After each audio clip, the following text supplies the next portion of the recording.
get it finally? Yeah. Because I took care of everybody's email. You might not be interested in the HR career session, we're just doing, how to look for HR jobs and things in that regards. So did everyone decline or accept? Okay, if you didn't, I need ASAP because we have to confirm numbers and those perspectives. Then, of course, dinner right after, it's 5 to 7, we have to be out by 7, okay? So unfortunately, if that doesn't work, perhaps for you, let me know, I'll do a separate date, do you know what I mean? But recognizing because there's a lot of us, 5 to 7, but it'll be lovely, okay? Does that sound good, Tamborn? Good? Good? No one's happy, no? Okay, it's hot. So, recognizing next order of business is I'm gonna skip chapter 3, because chapter 3 we will go over, but it's ultimately assessing the external environment. Do you do that in every class where you consider every external component of the environment? Do you guys know what I'm talking about? No?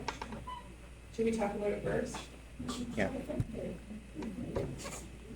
What do you think? Pardon? I can hear you. My ears are clogged, it's not you. No, so basically, I'll give you chapter 3 in a nutshell. No matter what you do, you ultimately need to be aware of your external environment. So knowing the laws and the opportunity that you're working with. I'll be honest, I have the first year MOM students, right? I'm teaching managing employees and this class. And when I said to them last class, I said, you know, in Canada, we have a lot of rights for our employees. They didn't believe me when I told them all the rights that they had occurred for the laws that we have. Do you guys get what I'm saying in this regard? So recognizing when we talk about being aware of the external environment, one, we have to be aware of the rules and regulations for the environment we work in, right? So if we're in Canada, we have to know the Canadian laws. I'm actually bringing some business over to the US, whole different world, okay? So recognizing you need to be aware of that. Then most importantly for what we're talking about here is when we're talking about HR forecasting, so recognizing who we're gonna eventually need to work in our organization, who we eventually gonna need to leave our organization, those types of things. We need to be well aware of the local talent market, right? So recognizing if we're recruiting in Windsor, let me ask you this question. If we recruit in Windsor, where can we go? So if I need to find candidates for business professional jobs, how can I find them? Schools, okay. University, maybe the college. Just kidding. Where else? How do you find candidates? Job fairs, job postings, yes. How The else? portals, Portals. like the online job portals. Yep. Professional associations, agreed. How else? Recruitment agencies. Recruitment agencies, yeah. All right, LinkedIn, my favorite, right, everyone?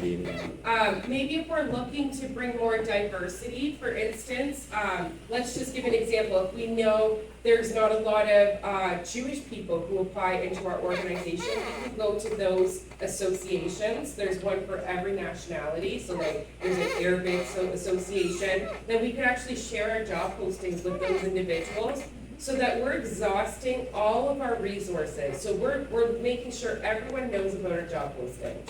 However, that's understanding the external environment in which we operate. Do you get what I'm saying in that sense? So not too complicated, which is why I was like, we won't do it today, because this is more interesting. Sorry, I hate that I have to use this. So we touched upon forecasting. I will indicate to you, when I worked at the hospital, I was responsible for the staffing of 1,500 nurses, okay, RNs, which isn't a big deal. But recognizing because we're a border city, Windsor, a lot of nurses can go work in Detroit. And if you go work in Detroit, you make an extra 40 cents per hour, right? So because the Canadian dollar is that at 40% right now anyway? But recognizing they're paid better, they get full-time opportunities, etc. So I would always have to anticipate those vacancies for natural perspectives, but also compete with the US for nursing, okay? So when I talk about forecasting, what we ultimately want to suggest is what do we need now, what will we need in the future, and in the short and long-term future, And how can we ensure that we're being proactive to talking about these, to these individuals, these candidates, so that we're not in trouble? 2 organizations, actually 3 organizations in the city who are recruiting and growing significantly and are not doing well with their forecasting. I've already mentioned Stellantis. Green Shield Canada, have you guys heard of Green Shield? You know Green Shield, right? Yeah. So basically, they're going through a number of merger and acquisitions. They're taking over a number of these small mental health companies, pharmacy companies, etc. So they're constantly recruiting, but they didn't do a good job of forecasting. And then the third one I would mention is the City of Windsor, just because they got themselves in a huge mess. And I always complain about them because I'm doing their succession planning now, and I'm basically doing it from scratch, which is very annoying for me, just so you know. Okay? So when we talk about forecasting, we want to just think logistically what it is. I'm actually going to draw exactly what I do. I do staffing tables. It's very, very basic. However, when you have a number of different staff, you have to keep abreast in some capacity what they're doing, if they're on leaves, if they're on sick leaves, maternity leaves, if they're on educational leaves, etc. We have to understand the importance of job analysis and this competency model. So not only do we have to hire people in our organizations, I hate to suggest this, but put bodies in our organization, but we also have to make sure that we have a good balance of the right competencies, right? So recognizing we don't need everybody an expert in this one area, so we'll talk in that perspective. We're going to talk about human capital again, and talk about the difference between a generic and firm-specific human capital. I'm not going to touch too much about these perspectives because I don't use them, but basically there's the waterfall project management style to understand and plan for resources.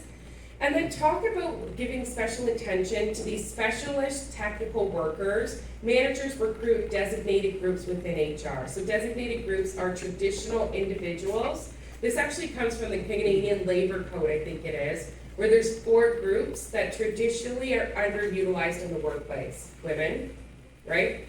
What are the other 2? Right? Minorities? Disability. What was that? Yep. They'd be minorities, right? People of color. Yep. What is it?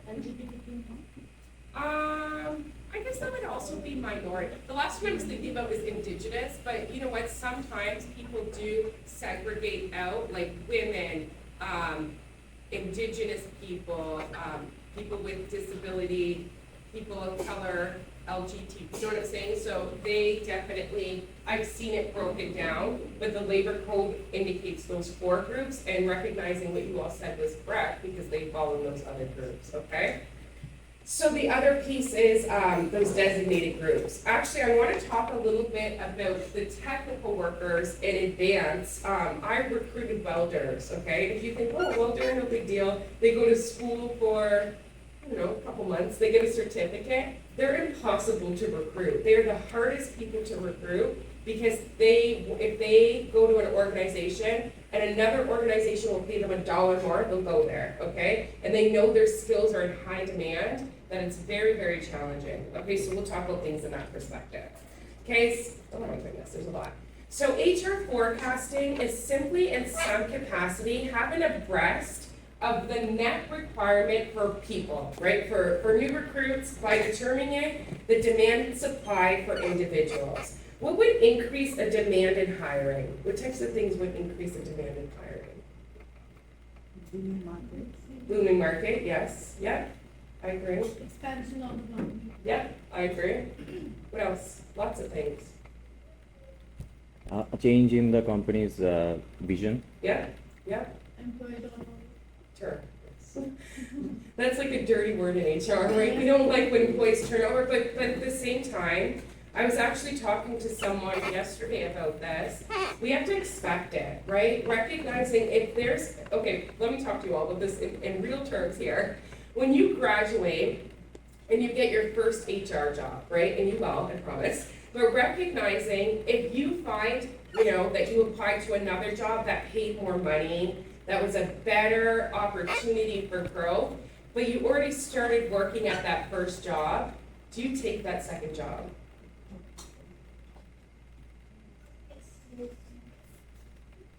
You absolutely do. Who's responsible for your career? You. Yourself, right? So recognizing that you owe the company, I hate to suggest this, nothing, right? If there's another company who's willing to pay you more money, it's a better opportunity, yes, you might burn a bridge. However, I would suggest go, okay? Because recognizing you'll probably regret it and you don't owe that company anything in the perspective. Same when we're in HR, these employees are free to go, right? If they want to go work in the States, it's my pet peeve, but they can go, right? So just be mindful of that. Why is it important? Okay, you know what? I feel like when I can move, it's better, so I'm gonna give up on this. So why is it important? Well, particularly if the job has a high demand, right? So recognizing if we have to be more strategic about hiring engineers, nurses, welders, what other jobs are highly in demand? Do you guys think? A lot, actually. Software engineers, Data analyst. data analysts, yeah. Accountants to some extent, right? If you notice, a lot of the students in the accounting stream are probably already talking to firms, right? In that regards. What I would suggest, when those jobs are more in demand, we have to be more ahead of the game, right? Because our competitors will be, and they might be already talking to the people that we want to talk to. So what do we have to do it as an organization if that's occurring? We have to pay them more money. We have to make our job offers more lucrative. We have to do signing offers, those types of perspectives. Those aren't bad things, but recognizing if we're ahead of the game, it's a little bit better for us. So we also need to ensure in some capacity that we have the right resources available, despite if it's a good labor market. In Windsor, right now, we're gonna have a really good labor market. How many of you actually wanna stay in Windsor? There will be, and actually, do you all know Stellantis is coming on Monday? Yeah. You guys are you going? Okay, ready for Diana's advice, not so nice, suit up, I'm not kidding, okay? Nice dress too. When you meet with those individuals, and actually, he's coming to our class, James, like, they're really traditional in terms of how they like to recruit, okay? So if you notice, I'm pretty casual, right? I'm like, who cares, whatever. They're not, right? So recognizing you want to be polished, you want to be professional, show that you are confident, not competent. When he shakes your hand, do we all know how to shake people's hands nicely? Like, we don't just say, nice to meet you, it's you, I can't shake my hands. But like Farm you shake. like just firm it, especially women, right? Women, you have to make sure those regards. And be confident, you know, do a little bit of research before you go to this perspective and indicate what you know about them, have a good conversation. Be like polished, professional, and confident. To an extent where it's almost like that old school advice that you get, do you know what I mean? Shine your shoes, those things. We could talk about it in our session on Friday, but that is my best advice because I will indicate confidentially. I got feedback, not from BMM students, but they were trying to recruit undergrads, and they're like, your students don't know how to interview. And I was like, they're not my students. But, so what they're saying is they want you to be very, very polished, okay? So we can work on that. Are you guys excited to go now? Did I scare you? I don't want to scare you, I want you to be prepared, and the more prepared you are, the more excited you will be, because recognizing you know what they expect, and there, okay? Any other questions, Bill? No, okay. So the other thing that we can think about, this is ultimately, as professionals, these are the communication skills that we require, the skills that we require to do effective communication, or why can't I think today? I'm so excited. To do effective planning. I would say communication. I can't tell you how many times I have managers just walk in, give me a call, and say, hey, so-and-so is going to go on maternity leave in the next couple months. So somehow I need to note that because I know they're not going to follow up, and then I put in a requisition, okay? Quantitative to an extent, so quantitative is your number skills. You do have to balance the books, right? So in organizations, in HR, we actually call them FTEs. Do you know what FTEs are? Full-time equivalency, right? Right? So you get basically a staffing budget that, and this is why I want to make my model here. Let me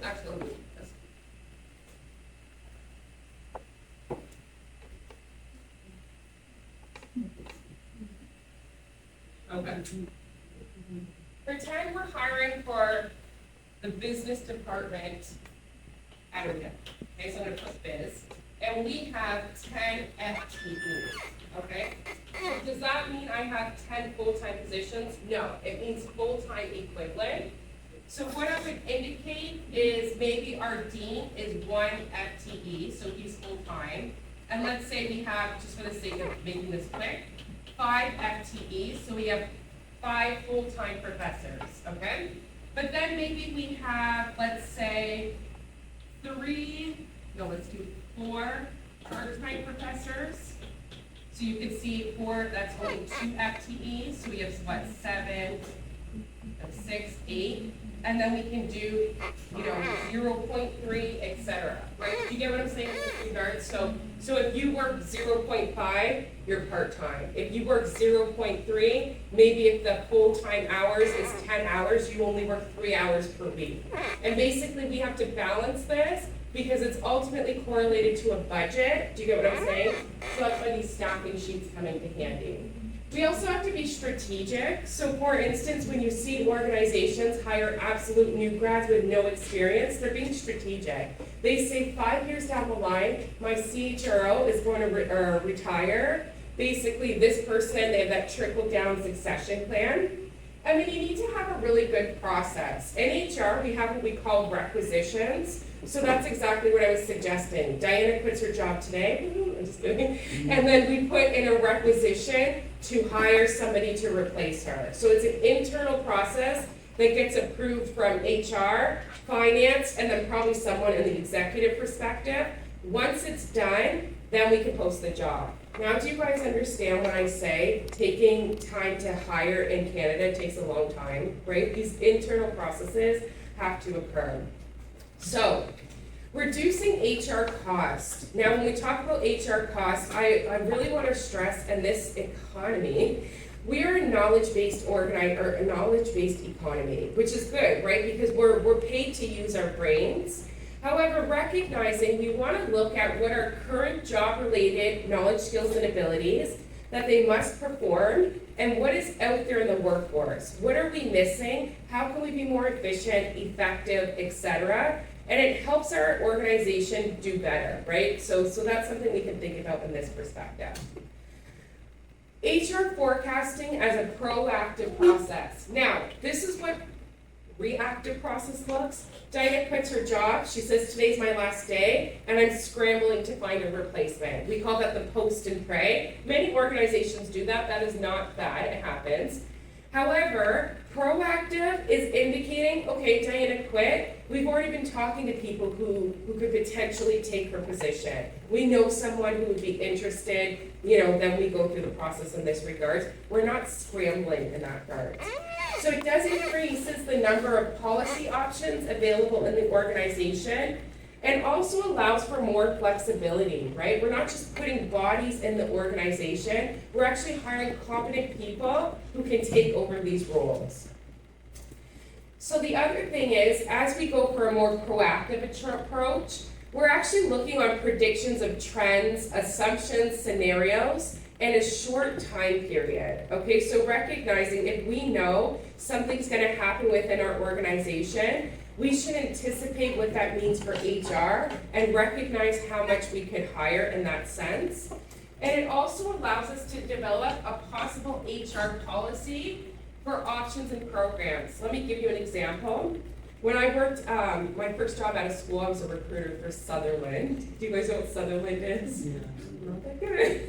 But recognizing when I was a recruiter there, they actually only would allow hires for full-time employees, right? And when I tell you they hire a lot, to this day they still hire a lot.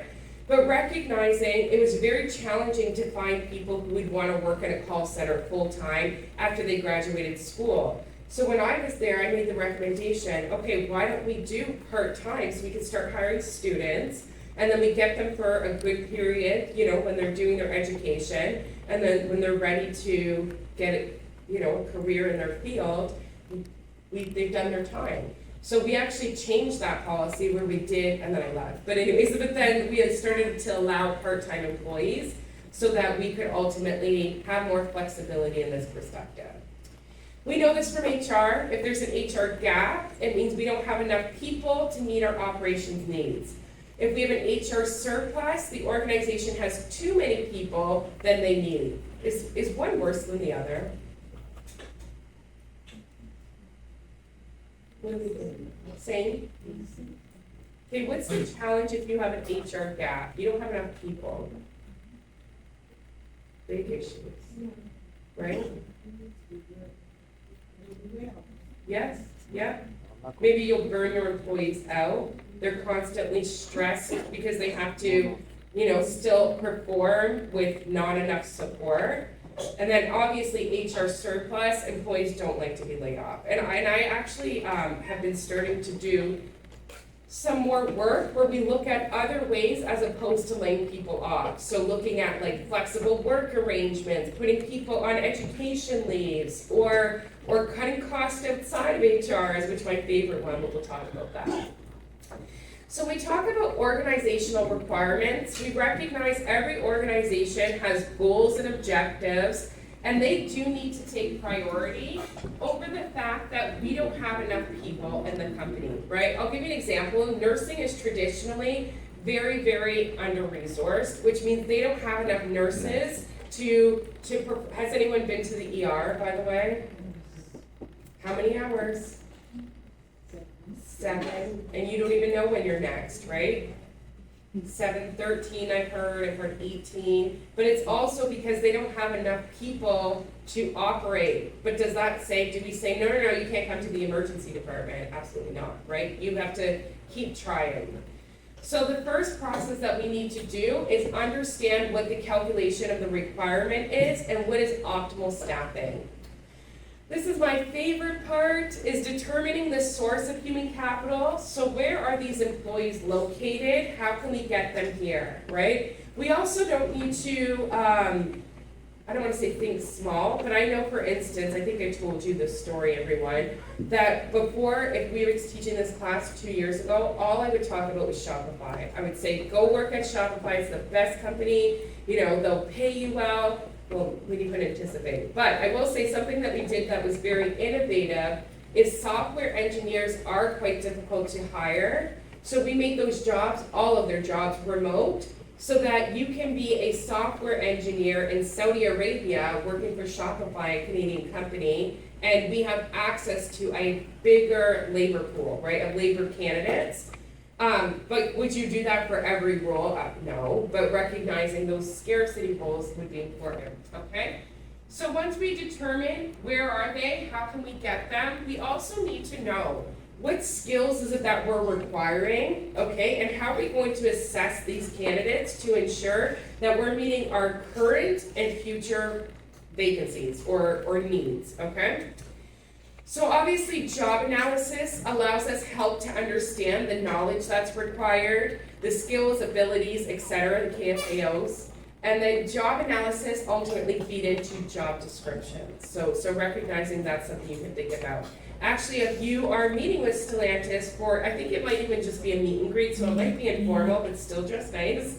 But if you could look at, I know right now they have a couple HR positions, and actually one of our MM students interviewed for one, okay? But it was for labor relations, which is a little different. But you could look at their HR job postings to see what type of requirements they require, so that when you're talking to them, you have that understanding, okay? Because that's ultimately where the job posting comes from, the job description, and the job description comes from the job analysis, okay?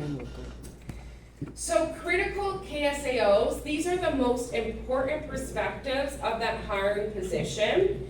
And we also need to recognize this is going to impact how we hire, so our selection requirements, what training needs we require, and how we're going to ultimately evaluate. Let me ask you, when we talk about HR, an HR role, what would be critical for a hire to have? Don't say experience. I actually don't think you need experience in HR.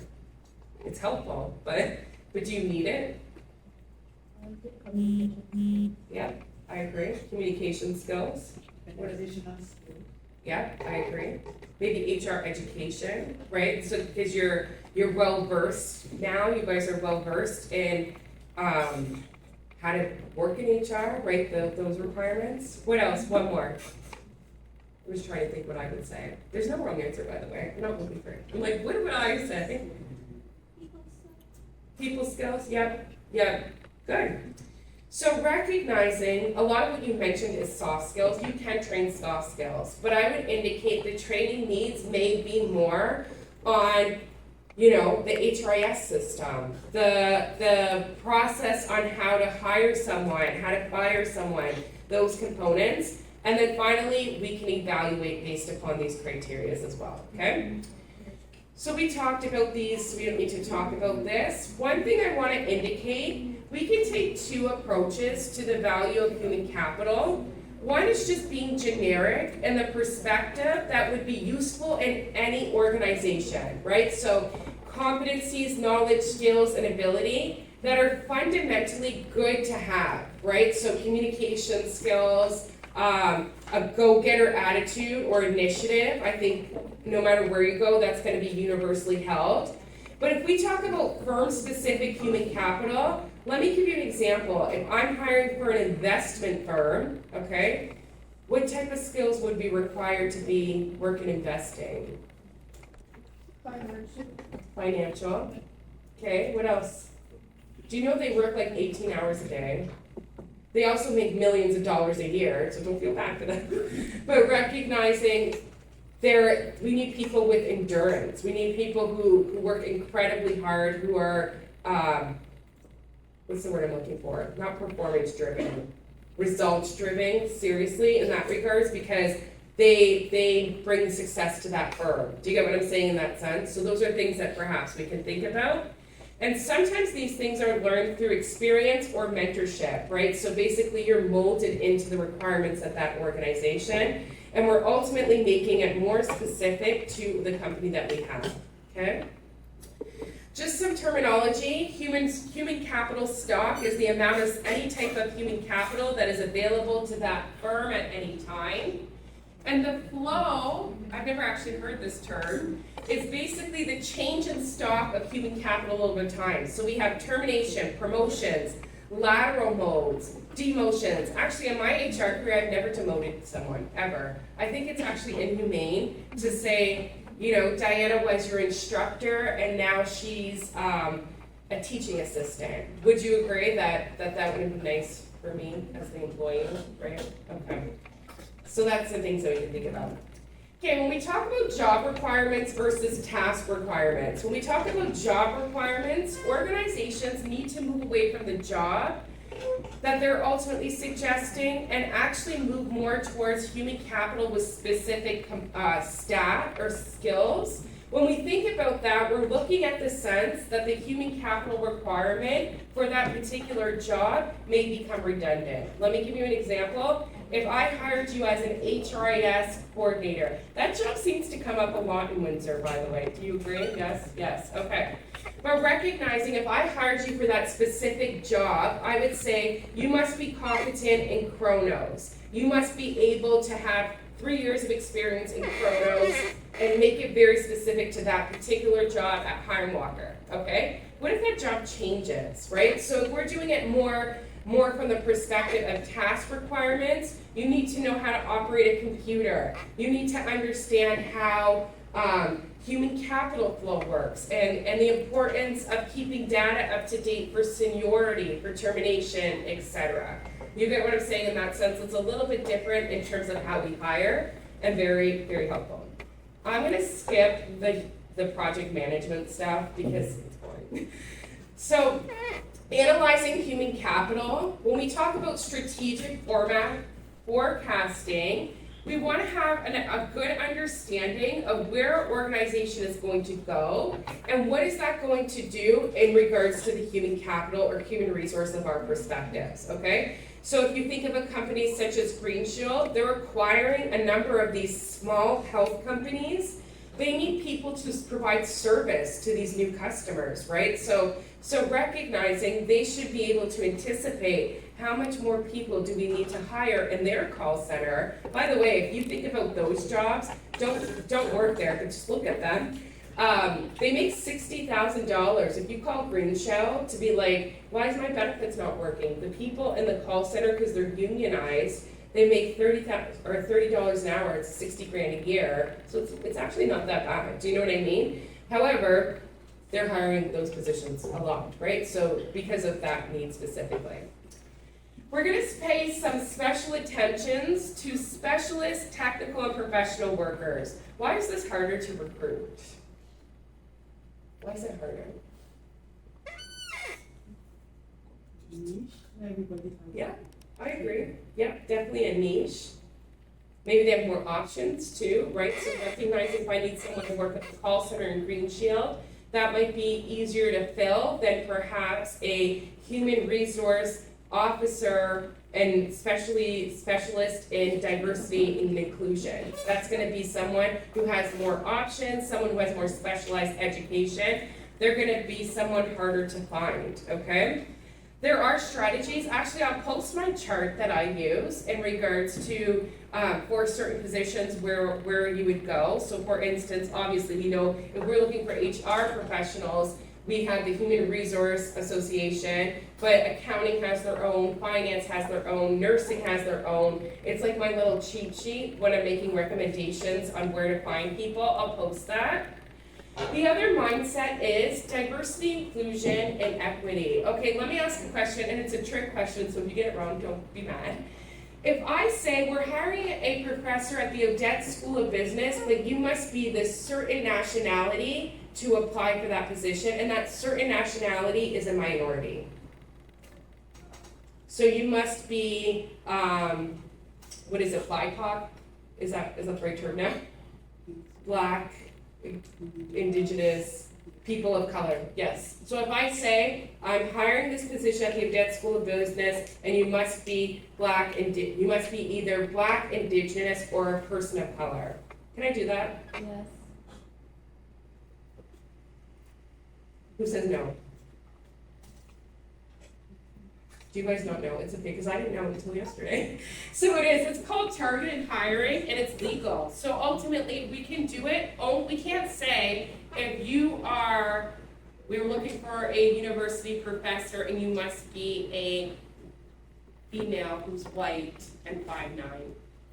I'm 5'9", I'm just like, but because it's targeted hiring, to make up for the inequalities that organization has, it's legal. So I'll post that for all of us, or maybe bring it to the next class.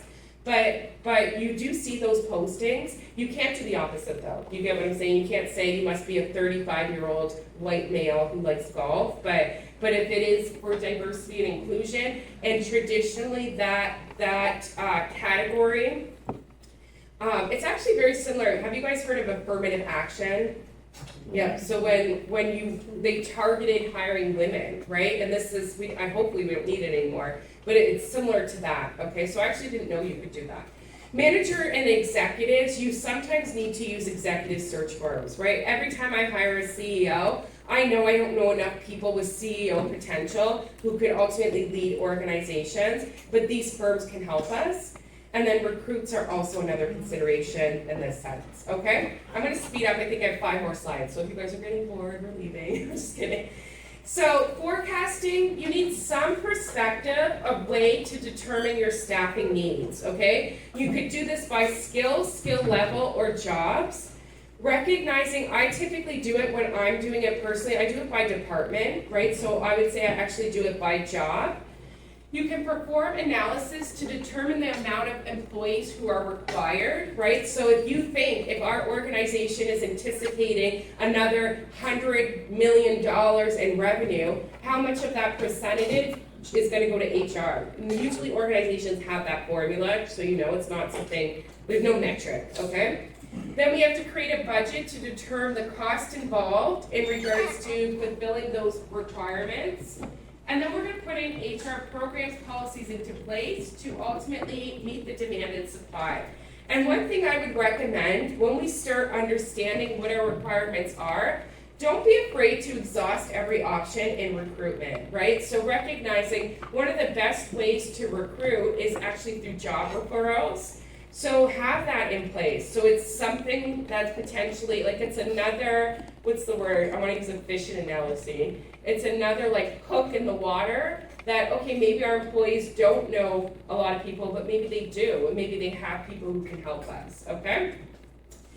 So once we determine forecast, we ultimately, this is the process of determining the requirements and what specific forms of human capital. How many HR do we need? How many finance? How many frontline? How many nurses, etc.? We have to operationalization that. And then when we also talk about supply, we need to think about what sources can we go to. And this is actually where my recommendation is. Exhaust as much as you could, especially those free options. Posting on LinkedIn is free, right? Going to the University of Windsor and doing presentations and classes, that's free. Going to job fairs is a lot of money, so be mindful of that. Actually, did you all see this company Pick Resume? Did anyone go? No? Have you guys heard of this? I'm really annoyed with them, by the way. I'll tell you why. So there's this company, they call themselves Pick Resume. And basically, they feel like they are revolutionizing the world of recruitment. And what they're doing, you know what this is? Do you think they're revolutionizing it? No. Like, no, thank you. I'm like, why is everybody talking it? Do you guys know what? I'm going to pull it up. Does anyone not know what it is? Look at. So they're a Windsor company, okay? Resume.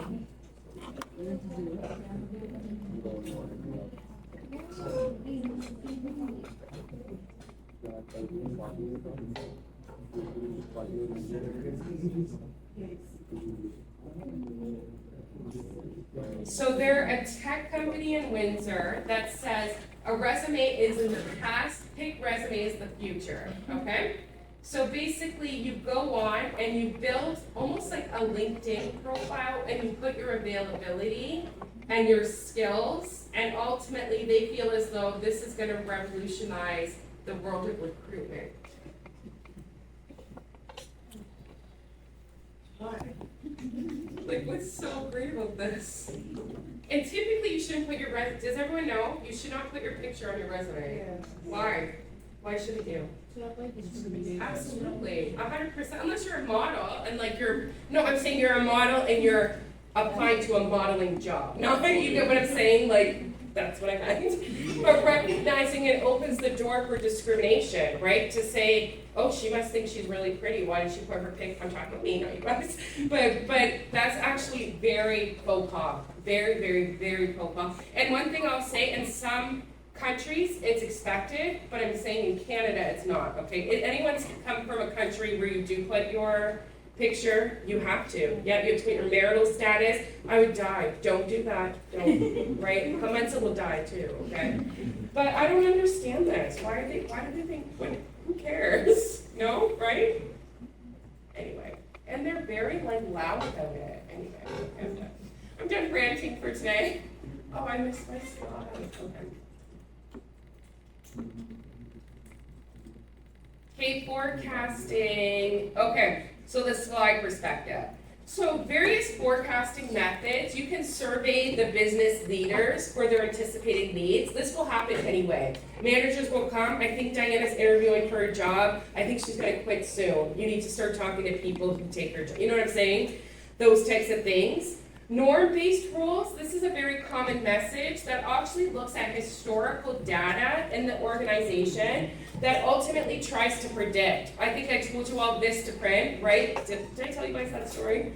How right now, they actually hire a lot of temporary production workers because as Black Friday comes, as Christmas comes, they know that their sales go up significantly because people make Christmas cards and print them at Vistaprint. And actually, it's a very clean company, for production, if you want to make extra money from now until December. I think the job shop recruits, would anybody be interested in that? No? It's cool. Okay, Vistaprint, up to the job shop. But my point was, is you tend to know your highs and lows, right? So you anticipate staffing in that regard. You know perhaps you're gonna get a lot of retirements at the end of the summer, those types of things. And then we can use very different types of modeling. I'm actually gonna have us do this later in the class, do some exercises. Actually, I'm gonna be asking a just generic question. Do we find our Excel skills as a whole are pretty good? No? Okay, all right, okay. Because some smaller companies, unfortunately, they don't have the sophisticated system, so you're forced to do a lot in Excel. So maybe we'll do a mini training on like I would say the intermediate. You don't have to be advanced. I would say intermediate, like pivot tables, those types of things that we can talk about, okay? So we're gonna do those a little bit later. So various types of ways we can look at forecasting. We can look at current forecasting. What's our current needs? This is what I like to call firefighting, right? What do we need now? Where can we find these people? Short term could be anticipating now till next summer. Medium is probably the next 2 years, and long run is actually looking, over 5 years in this stance, right? So you're suddenly looking at succession planning in some capacity. So when we talk about predictions and projections, basically a prediction is looking at a set of assumptions, right? So for instance, Vistaprint is assuming every time around this type of year, everyone's going to continue to order their Christmas cards for them, and they're going to need all these temporary people. What if that doesn't happen? Do you know what I mean? So basically, we also need to go into projection, where we actually test those estimates and assumptions to make sure that we are more accurate in what we actually require. Okay? This is more analytics. So we can do scenario or contingency. So scenario is saying, okay, what if this happens? What if we only get 10% an increase next year? How much does that look like? And contingency actually allows for us to plan for those unanticipated issues, right? So these are just things to think about.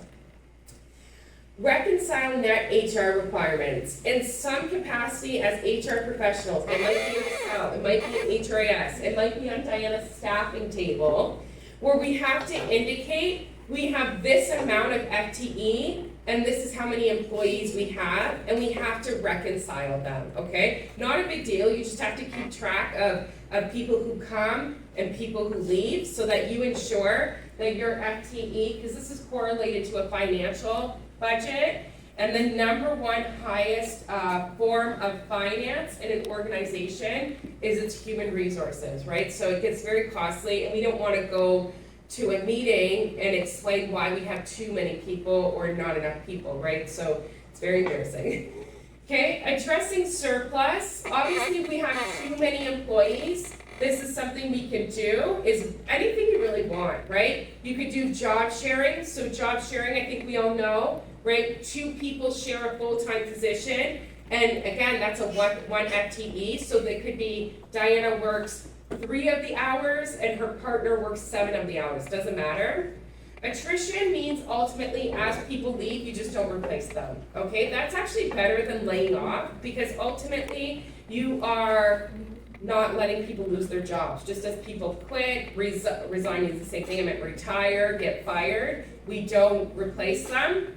Hiring freeze means we just don't hire anybody else, and this helps reduce the size of the workplace, okay? So these are things we can think about. So that is it, because I actually wanted to have a short class, because tomorrow we have our session. Basically, I'm gonna get a room at Odette, and then we'll do bring your resume if you're coming, bring job postings that you're interested in, the sky's the limit, okay? We're gonna have fun, this is my favorite topic. And then we'll go from there. But I will email people who reserved yes, where the room number is gonna be, because I have to ask the secretary what room we're gonna be in, okay? All right, is everyone happy today? Yeah. You guys have questions? Yes?